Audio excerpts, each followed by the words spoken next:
Shalom shalom bakundwa, ndabaramutsa mu izina ry'umwami wacu Yesu Kristo. Turashima Imana ko dusubiye kubana kandi muri ca kiganiro cacu ciza dukunda ijambo. Tugeze mu gice c'icenda c'icigwa turiko c'itandukaniro riri hagati y'isezerano rishasha n'irya kera. Mu cigwa giheruka twararavye Yakobo, turaba ingene Imana yamusezeraniye n'amajambo Imana yamubwiye, tugerageza kuyasanisha n'umwami wacu Yesu Kristo. Turaraba ingene Imana yamubwiye ngo wewe wiswe Isirayeli kubera wakiranye n'Imana n'abantu ukanesha. Turaraba ingene Yesu nawe yakiranye n'Imana mu gushitsa ubugomba gukirana. Nagerageje kubivuga n'ikinyarwanda mugabo yaniganye n'Imana hanyuma akanigana n'abantu akongera akanesha. Ntitubisubiramwo. Abadufatiye kuri kino kiganiro mugende musubire inyuma murabe kuri YouTube ubutumwa bwiza kuri bose, murabona iki kiganiro citwa dukunda ijambo, ariko ibi vyigwa vyose kugera kuri iki gice c'icenda tugezeko. Rero uno musi turaraba kuri Yosefu, umwe mu bana ba Yakobo. Yakobo murazi ko yavyaye abana 12 ariyo ya miryango 12 ya Isirayeli. Harimo imiryango ibiri izotubera ko icigwa gikomeye cyane. Umwe n'umuryango wa Yuda, ariko kandi ni nk'itatu. Mugareka mvuge ibiri mikuru, umuryango wa Yuda n'umuryango wa Lewi. Kuko mu isezerano rya kera tubona ko umuryango wa Lewi ari uwakora igikorwa c'ubuherezi, mugabo twabona mu isezerano rishasha umuryango wakora ubuherezi wahindutse, ubuherezi buvuye mu muryango wa Lewi bugiye mu muryango wa Yuda. Ivyo rero navyo tuzobirabako, ariko turagomba kuraba umwe akurikirana n'umuhererezi Yosefu. Tubona ko turabe parcours yiwe canke urugendo rwiwe ingene dushobora kurusanisha n'ubw'umwami wacu Yesu Kristo. Tuzoraba ibintu bigera nko kuri 7 tubona ko bashobora kuba bafise ico bahuriyeko n'umwami wacu Yesu Kristo. Aho niho tugeza, kumbure bishobora kurenga 7, bishobora kuba na vyinshi. Rero reka turabe icambere nuko Yakobo se uwa Yosefu ngo yamukunda cyane akamurutisha bene wabo bandi bose. Turasoma mu Itanguriro igice ca 37:3. Isirayeli niwe Yakobo yarakunda Yosefu kuruta abandi bahungu biwe bose, akamukabike kuko yamuvyaye ageze mu zabukuru, kandi yari yaramukoreye ikanzu ndende y'amabara menshi. Iyo kanzu ndende tuzoraba uyo mwambaro usigura iki mu isezerano rishasha. Mbega Yesu we ntaho tubona Imana imushingira intahe? Reka turabe Yesu nawe. Kuri Yesu tusome muri Matayo igice ca 3:17. Matayo 3:17 haravuga ngo, hanyuma ijwi ryumvikana rivuye mw'ijuru rivuga riti, uwo n'umwana wanje nkunda akampimbara. Aha numva umenga hasoma mu Gifaransa. Matayo 3:17 haravuga ngo, une voix venant du ciel déclara, celui-ci est mon fils bien-aimé. Nakanashaka kumva kuko turabona ko na Yosefu yari bien-aimé wa Yakobo.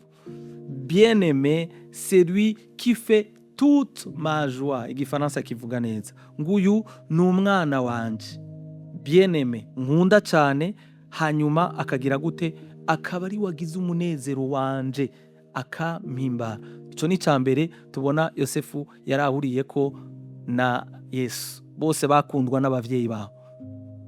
Yesu umwami wacu Yesu Kristo ngo yari umwana w'umukundwa kandi ngo ahimbara Imana, na Yosefu niko vyari biri. Ikigira kabiri naco turaba bashobora kuba bahuriyeko. Yosefu ngo yarankwa na bene wabo baramanka kubera ukuntu se yamukunda, n'ingene yari yaramubaririje canke yari yaramushoneye ikanzu itandukanye nziza, itandukanye n'iyabandi bene wabo. Turaraba aho muri kijya gice nyene twasomye c'Itanguriro igice ca 37 nyene umurongo wa 4 ukurikira ngo, bene se babonye ko se amukunda kuruta uko abakunda, baca baramwanka ku buryo batashobora kumuvugisha n'umutima mwiza. Turabona ko bene se baramwanka. Mbega Yesu ko yaje mu biwe, nawe abiwe ntibamwanse. Reka tubirabe. Yesu nawe turabona ko yaje mu biwe kandi yaje gucungura abiwe, abo mu bwoko bwiwe, mugabo ngo ntibigeze bamwakira. Turabibona muri Yohana igice cya mbere umurongo wa 11 haravuga ngo yaje mu biwe ariko abiwe ntibamwakira.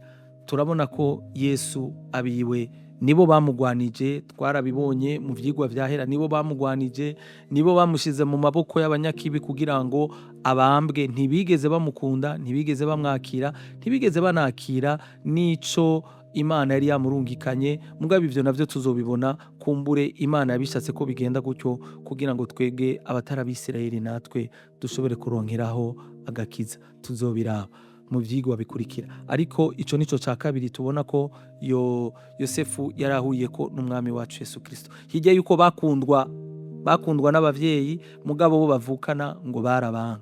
Se no kuvuga ngo abavukana na Yosefu baramwanse kubera ukuntu se yamukunda, hanyuma na Yesu nawe ngo abo bene wabo baramwanse kubera uko ubutumwa Imana yamurungikanye n'ivyo Imana yamukoresha nico yaraje gukora, bituma batakira ivyo Imana yari yamurungikanye, bituma batamwakira. Hanyuma Imana itugirira ubuntu twebwe abari abanyamahanga, abari kure y'amasezerano, twigizwa hafi yayo kubera ko abari barabigenewe batashoboye kuvyakira. Tuzobiraba mu vyigwa biri imbere. Turabe ica gatatu, mbega Yesu yaranswe na Yosefu yaranswe, mugabo uko kwanka kwabo niko kwatumye ababanse babahindukira abacunguzi. Yosefu baramwanse, bamugurisha muri Egiputa, ariko ahindukira kuba umucunguzi wabo mu gihe c'amapfa yateye mu gihugu c'i Kanani. Igihe yari yagurishijwe muri Egiputa, Yosefu nawe yari yagizwe umwami, yari yagizwe nk'umushikiranganje wa mbere atwara igihugu ca Egiputa cose. Hanyuma wa wundi yanswe na bene wabo, wa wundi yatawe na bene wabo, abari babacikira umurokozi mu gihe c'ikigoyi. Reka dusome, duhere muri Petero wa mbere, aho mw'itanguriro ntitwahasoma Yosefu baza muri Egiputa akaba ari wabakira bene wabo. Ababikeneye ni kuva mu gice ca 42 c'itanguriro, 43 na 44, niho tubona ingene bene wabo yagiye arabakira, abahereza ivyo gufungura mu gihe iwabo hari kigoyi. Reka turabe cane cane kuri Yesu Kristo, nawe abiwabo baramutaye. Dusome muri Petero wa mbere igice ca 2 umurongo wa 4 gushika ku murongo w'indwi. Ikicanditswe nico tugira turangirize ko kibafashe gutahura vyinshi. Nimwegera umwami, niwe buye rifise ubugingo, ryagawe n'abantu, ariko ryatoranijwe n'Imana. Ryaragawe n'abantu, ryatawe n'abantu, ngo ariko ryari ryaratoranijwe n'Imana. Ngo kandi namwe muri amabuye afise ubugingo, Imana iriko irubakisha urusengero rwayo rw'imwemu, kugira ngo mube abaherezi bayo bera, batanga ibimazi vy'imwemu biyihimbara biciye muri Yesu Kristo. Nk'uko ivyanditswe bivuga ngo, raba ndashira ibuye i Siyoni, ibuye rigumya imfuruka, ryatoranijwe kandi ry'igiciro. Umwizera ntazokwigera amaramara. Kuri mwebwe abizera, iryo buye rifise igiciro kinini. Kuri twebwe abizera, iryo buye abandi bataye, kuri twebwe abizera ryatubereye iry'igiciro kinini. Ariko n'abajya bamwanse nabo akaryo ko kumwizera kazoboneka. Ngo iryo buye rifise igiciro kinini niryo ryahindutse irigumya imfuruka.